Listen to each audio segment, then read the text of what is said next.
Greetings, so I am back with the next video in the Griffe series. I may not be making these videos with the same frequency that I was for a while there. It's a matter of acquiring more Griffes to do videos on. So, in this video I have Spyderco SWICK 2, which is a Griffe style knife. In a way it's sort of a joint venture between Sal Glesser and Fred Perrin. As you can see, it comes in just a cardboard sheath with a small plastic device to keep the tip from poking through the box.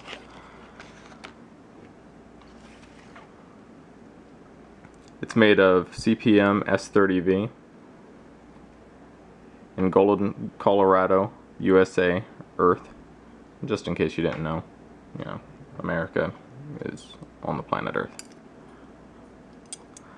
So, here is a mid-tech Perrin Griffe, just to sort of show the size difference. This is a little bit bigger, a little bit longer in the handle. This shape actually makes it fit the hand very nice. Your pinky sort of locks in here. On the other models, your pinky has nothing to do. It's unemployed. So, this gives you a really great grip. It allows for you to choke up on the blade in a few different ways. Even the reverse grip is it's pretty good.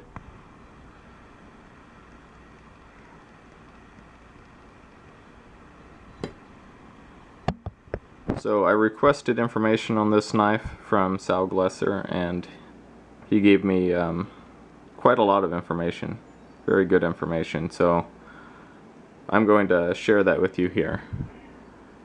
The original concept for me began with Fred Perrin's Griffe knife. It was a unique solution to being able to carry an effective blade, having it be securely held and not have it be too large or unyielding. My thoughts were primarily for women, but I imagine it would work for anyone. One of the first issues I found is hanging onto a knife, and as Michael Janik showed me, someone skilled enough can dislodge it from someone who is inexperienced. Fred Perrin's Griffe solved this problem because once the finger is placed into the hole while grasping onto the rest of the handle, it's not likely to be knocked out, and a swinging motion will put the knife into use smoothly, almost like a cloth. However, with the Griffe, I felt that the knife was a little too small. Fred Perrin is the master of small blades, and he keeps making them smaller and smaller, using the lanyard as part of the handle of the knife, which is ingenious. Here I believe Sal is referring to Fred Perrin's Shark knife, which is similar in certain regards to the Griffe, but it's a bit smaller in that there isn't much of a handle. It pretty much relies on you having to tie knotted paracord to the end in order to get a decent grip on it. I'm sure it can seal very well, but as Sal goes on to say, he says, "I didn't want to copy Fred, but wanted to look for something a little more secure in almost everyone's hand, where it wouldn't rotate or twist and have enough handle to be able to use as a functional knife." The first one that we made was called the Spot, Self-Protection Option Tool, as a neck knife. My real preference is against them. I assume he means neck knives, and I don't trust them as far as being completely secure. If they fall, you now have an unsheathed knife where perhaps it shouldn't be. However, we still make them, meaning neck knives I assume, not necessarily the Spots. And the question is, has it ever been a problem? We made two Spots, a reverse S, very aggressive, but it didn't do very well. It is a shame because a lot of tooling costs were involved. Then we started a SWICK run, which was a cross between swift and quick, based on Fred Perrin's hole and what we learned with the Spot model. Throughout all of these, we pay Fred a royalty for the use of his finger hole. We know he doesn't have it patented and that he claims he has no claims, but we feel, from our point of view, that he gave us an idea that we will probably use commercially, and he should get some commercial compensation for that. Clearly, Spyderco and Sal Glesser are very stand-up people. A lot of people out there have sort of used the basic shape and the whole concept, and cited even Fred Parent's little Griffe as inspiration, but they do nothing to compensate Fred. And that way they're sort of banking in on not only his concept but his name, because they cite him for inspiration, but he benefits in no way from that. Just as an aside, I won't be reviewing any of those knives.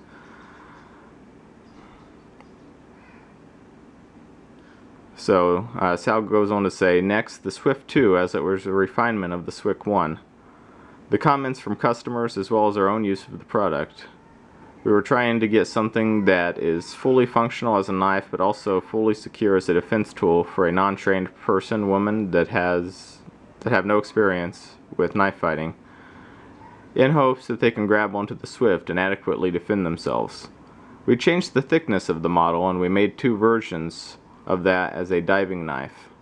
Unfortunately, it was quite expensive because of the material and the tooling involved, and it wasn't that successful.